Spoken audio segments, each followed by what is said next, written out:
Fidel Castro Biography. Circa 1926 to 2016. Fidel Castro orchestrated the Cuban Revolution and was the head of Cuba's government until 2008. Who was Fidel Castro? Beginning in 1958, Fidel Castro and his forces began a campaign of guerrilla warfare which led to the overthrow of Cuban dictator Fulgencio Batista. As the country's new leader, Castro implemented communist domestic policies and initiated military and economic relations with the Soviet Union that led to strained relations with the United States. The tension between the United States and Cuba culminated in the 1962 Cuban Missile Crisis. Under Castro, improvements were made to healthcare and education, while he maintained a dictatorial control over the country and brutally persecuted or imprisoned anyone thought to be enemies of the regime. Thousands of dissidents were killed or died trying to flee the dictatorship. Castro was also responsible for fomenting communist revolutions in countries around the world.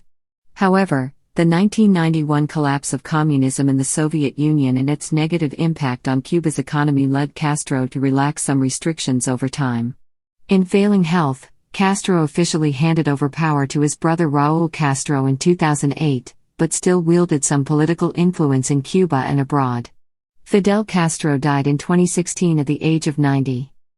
Early life. Fidel Alejandro Castro Ruz was born on August 13, 1926, near Biran, in Cuba's Eastern Oriente province. He was the third of 6 children, including his 2 brothers, Raúl and Ramón, and 3 sisters, Angela, Emma, and Agustina. His father, Ángel, was a wealthy sugar plantation owner originally from Spain who did most of his business with the American-owned United Fruit Company, which dominated the agriculture in that region at the time.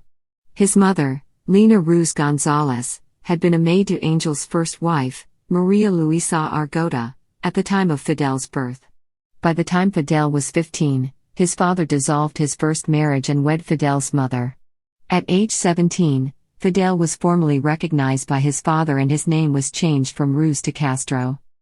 Educated in private Jesuit boarding schools, Castro grew up in wealthy circumstances amid the poverty of Cuba but was also imbued with a sense of Spanish pride from his teachers. From an early age, Castro showed he was intellectually gifted, but he was also something of a troublemaker and was often more interested in sports than studies. He attended Colegio Dolores in Santiago de Cuba and then El Colegio de Belén in Havana, where he pitched for the school's baseball team as well as played basketball and ran track. After his graduation in late 1945, however, Castro entered law school at the University of Havana and became immersed in the climate of Cuban nationalism, anti-imperialism and socialism, focusing his energies more exclusively on politics. Early political insurrections and arrests. By 1947, Castro had become increasingly passionate about social justice and he traveled to the Dominican Republic to join an expedition attempting the overthrow of the country's dictator, Rafael Trujillo. Though the coup failed before it got started, the incident did little to dampen Castro's passion for reform, and he traveled to Bogotá, Colombia, the following year to participate in the anti-government rioting there. In 1947, Castro also joined the Partido Ortodoxo, an anti-communist political party founded to reform government in Cuba. Its founder, Cuban presidential candidate Eduardo Chivas, lost the 1948 election but inspired Castro to be an ardent disciple. He pledged to expose the government's corruption and warn the people about General Fulgencio Batista, himself a former president, who was plotting a return to power. However, Chivas' efforts were cut short after his supposed allies refused to provide evidence of government wrongdoing. In August 1951, Chivas shot himself during a radio broadcast. Meanwhile, Castro had married Mirta Díaz-Balart, who was from a wealthy political family in Cuba. They had 1 child, named Fidel, in 1949. The marriage exposed Castro to a wealthier lifestyle and political connections. At the same time, however, he developed an interest in the work of Karl Marx and became intent on running for a seat in the Cuban Congress. But in March 1952 a coup led by General Fulgencio Batista successfully overthrew the government and the upcoming election was cancelled, leaving Castro without a legitimate political platform and little income with which to support his family. Batista set himself up as dictator, solidified his power with the military and Cuba's economic elite and had his government recognized by the United States. In response, Castro and fellow members of the Partido Ortodoxo organized a group they called the Movement and planned an insurrection. On July 26, 1953, Castro and approximately 150 supporters attacked the Moncada military barracks outside of Santiago de Cuba in an attempt to overthrow Batista. However, the attack failed and Castro was captured, tried, convicted and sentenced to 15 years in prison. His brother Raúl was also among those imprisoned. Guerrilla war against Batista. While incarcerated, Castro renamed his group the 26th of July Movement and continued to coordinate its activities through correspondence. He and his compatriots were ultimately released in 1955 under an amnesty deal with the Batista government, and he traveled with Raúl to Mexico, where they continued to plan their revolution. In Mexico, Castro met with other Cuban exiles, as well as the Argentinian rebel Ernesto Che Guevara, who believed that the plight of Latin America's poor could be rectified only through violent revolution. He joined Castro's group and became an important confidant, helping to shape Castro's political beliefs. On December 2, 1956, Castro returned to Cuba aboard the boat Granma with little more than 80 insurgents and a cache of weapons near the eastern city of Manzanillo. In short order, Batista's forces killed or captured most of the attackers. But Castro, Raúl, Guevara and a handful of others were able to escape into the Sierra Maestra mountain range along the island's southeastern coast. Over the course of the next 2 years, Castro's steadily growing forces waged a guerrilla war against the Batista government, organizing resistance groups in cities and small towns across Cuba.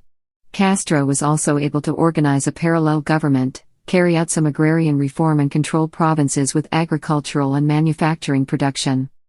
Beginning in 1958, Castro and his forces mounted a series of successful military campaigns to capture and hold key areas throughout Cuba.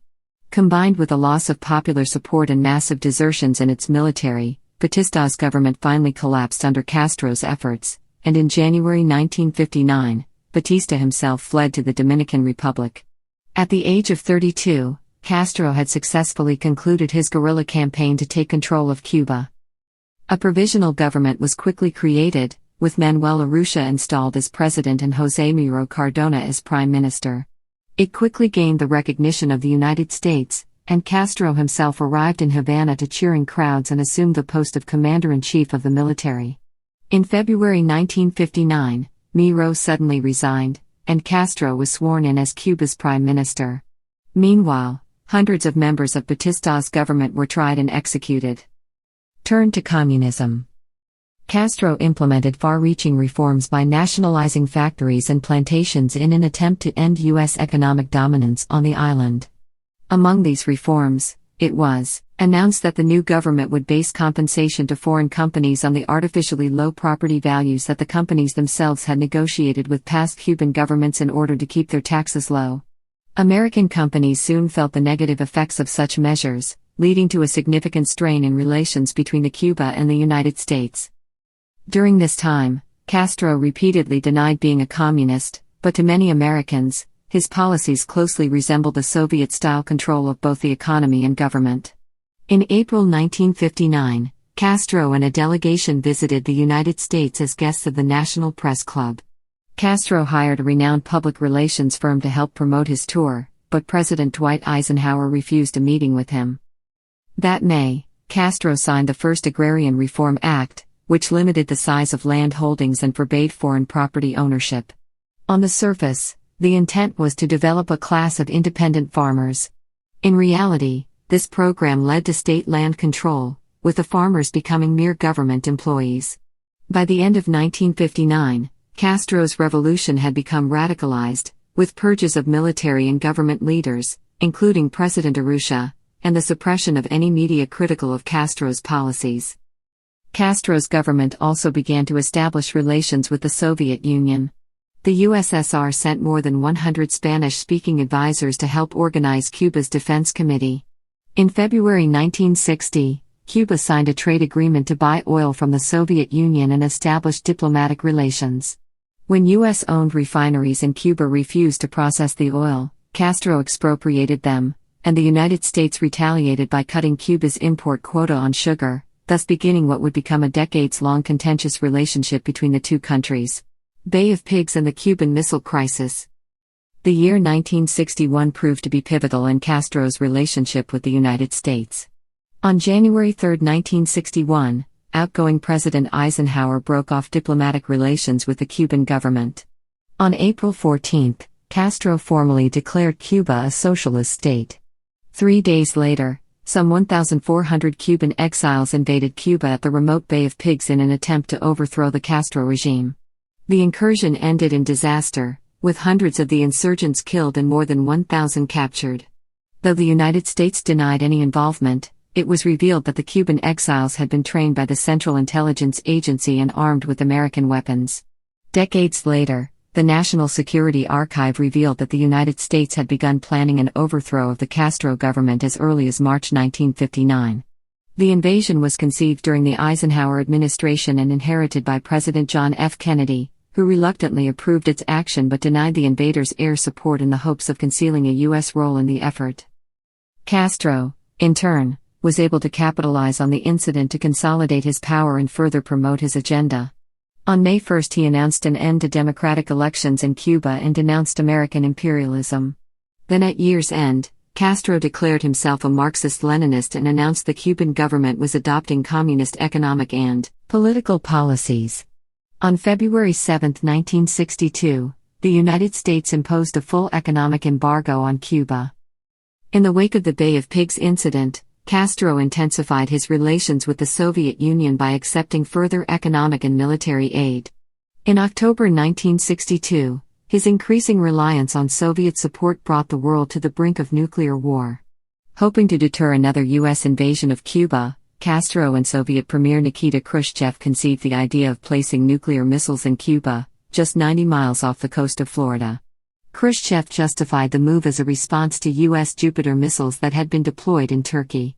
However, an American U-2 reconnaissance plane discovered the base construction before the missiles were installed, and President Kennedy responded by demanding the removal of the missiles, with orders for the U.S. Navy to search any vessels headed for the island.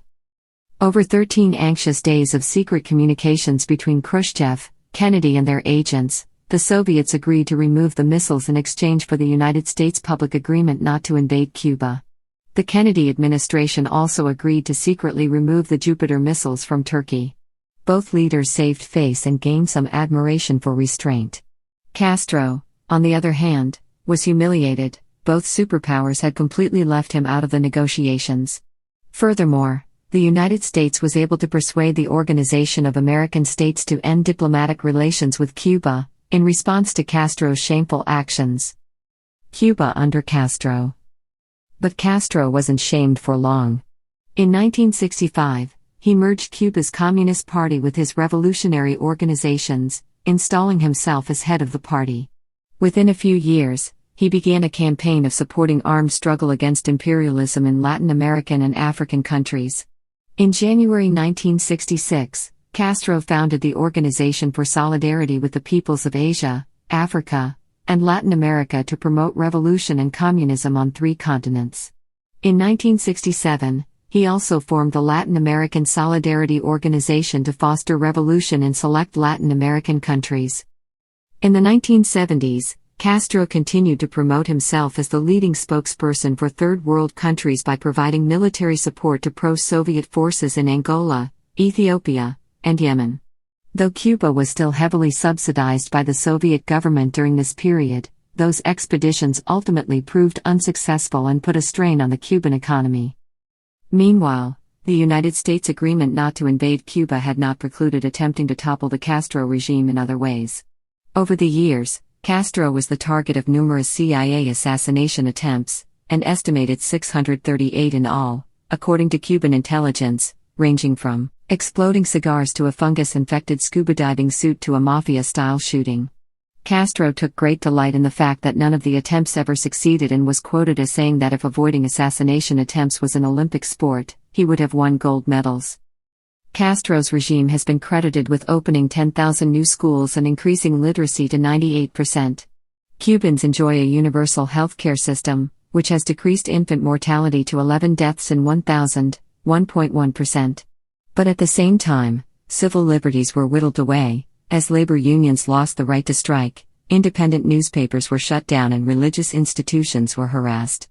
Castro removed opposition to his rule through executions and imprisonments, as well as through forced emigration. Though there are no exact numbers, the Cuba Archive estimates that tens of thousands were murdered, with a documented 5,600 killed by firing squads alone. Even more Cubans were killed by state forces when they tried to flee the country, which occurred during the 1980 Canamar River Massacre and the Tugboat Massacre of 1994. During Castro's rule, hundreds of thousands of Cubans fled the country, many settling just across the Florida Straits in Miami. The largest of these exoduses occurred in 1980 when Castro opened up the port of Mariel to allow exiled Cubans living in Miami to come claim their relatives. Upon their arrival, Castro also loaded the ships with Cuban prison inmates and mentally ill people. In all, nearly 120,000 Cubans left their homeland in 1980 to find sanctuary in the United States. The collapse of the Soviet Union. After the 1991 collapse of the Soviet Union sent Cuba's economy into a tailspin, Castro's revolution began to lose momentum. Without cheap oil imports and an eager Soviet market for Cuban sugar and other goods, Cuban unemployment and inflation grew. The contraction of the Cuban economy resulted in 85% of its markets disappearing. Yet Castro was very adept at keeping control of the government during dire economic times. He pressed the United States to lift the economic embargo, but it refused. Castro then adopted a quasi-free market economy and encouraged international investment. He also legalized the US dollar and encouraged limited tourism, and in 1996 he visited the United States to invite Cuban exiles living there to return to Cuba to start businesses. In 2001, after massive damage was caused by Hurricane Michelle, Castro declined U.S. humanitarian aid but proposed a one-time cash purchase of food from the United States. President George W. Bush's administration assented and authorized the shipment. With the fuel supply running dangerously low, Castro ordered 118 factories to be closed and sent thousands of Cuban doctors to Venezuela in exchange for oil imports. Shifting power and brother. In the late 1990s, speculation began to arise over Castro's age and well-being. Numerous health problems had been reported over the years, the most significant occurring in 2006, when Castro underwent surgery for gastrointestinal bleeding. In a dramatic announcement, on July 31, 2006, Castro designated his brother Raúl as the country's temporary leader. Raúl had served as Castro's second-in-command for decades and had been officially selected as his successor in 1997. Following Castro's surgery, his only appearances were in photographs and video recordings of meetings. On February 19, 2008, 81-year-old Castro permanently gave up the Cuban presidency due to his deteriorating physical condition. He handed over power to Raúl, who was 76 years old at the time. The Cuban National Assembly officially elected Raúl as president of Cuba the same month, although Castro reportedly remained the first secretary of the Communist Party. In April 2011, news broke that Castro officially stepped down from his role within Cuba's Communist Party. Raúl easily won election as the party's new first secretary, taking over for his brother and choosing famed revolutionary José Ramón Machado Ventura to serve as the party's second-in-command. Castro claimed that he had actually resigned the post 5 years earlier. In his retirement, Castro began writing a column about his experiences and opinions, called Reflections of Fidel, and in 2007 his autobiography My Life was published. From mid-November to early January 2012, however, Castro failed to publish any columns. This sudden silence sparked rumors that Castro had taken a turn for the worse. But these stories soon proved to be unfounded, as Castro put out a flurry of articles later that January. Though not involved in the day-to-day affairs of running Cuba, Castro still maintained a certain degree of political influence both at home and abroad. He continued to meet with foreign leaders, such as Iran's Mahmoud Ahmadinejad in 2012, during their visits to Cuba. Pope Benedict arranged a special audience with Castro at the end of his trip in March 2012, seeking to obtain greater religious freedom for Catholics living in the communist nation, and in September 2015 Pope Francis met privately with Castro as well. However, when Barack Obama became the first sitting American president to visit Cuba in almost 90 years, he did not meet with Castro, who later denounced the Goodwill Mission in his column, citing mistrust of U.S. motivations and writing, "We don't need the empire to gift us anything." Death. Castro died on November 25, 2016, at the age of 90. His brother and successor Raúl made the announcement of his death on Cuban state television. Children. Although there is no official count, Castro is believed to have fathered at least 9 children. With his first wife Martina, he had a son Fidel, Fidelito, who reportedly committed suicide in February 2018 after a battle with depression. Castro and his second wife, Delia Soto del Valle, had 5 more sons. He also had 3 other children, 2 daughters and 1 son, from 3 separate women. Mourning for Castro. Following Castro's death on November 25, 2016, Cuba declared 9 days of mourning. Thousands of Cubans lined up to pay tribute to their leader at a memorial at the Plaza de la Revolución in Havana, where he had delivered many speeches throughout his rule. On November 29, Raúl led a massive rally which was attended by leaders of ally nations including Nicolás Maduro of Venezuela, Evo Morales of Bolivia, Jacob Zuma of South Africa and Robert Mugabe of Zimbabwe. Tens of thousands of Cubans attending the rally chanted Yo soy Fidel, I am Fidel, and Viva Fidel. Long live Fidel. While there was mourning in Havana, Cuban exiles around the world celebrated the death of the man they believed was a tyrant, who was responsible for killing and imprisoning thousands of Cubans and separating generations of families. A motorcade carrying Castro's ashes in a Cuban flag-draped casket was driven across the country to Santiago de Cuba. On December 4, 2016, Castro's remains were buried at the Santa Ifigenia Cemetery in Santiago, near the burial site of Cuban poet and independence leader José Martí.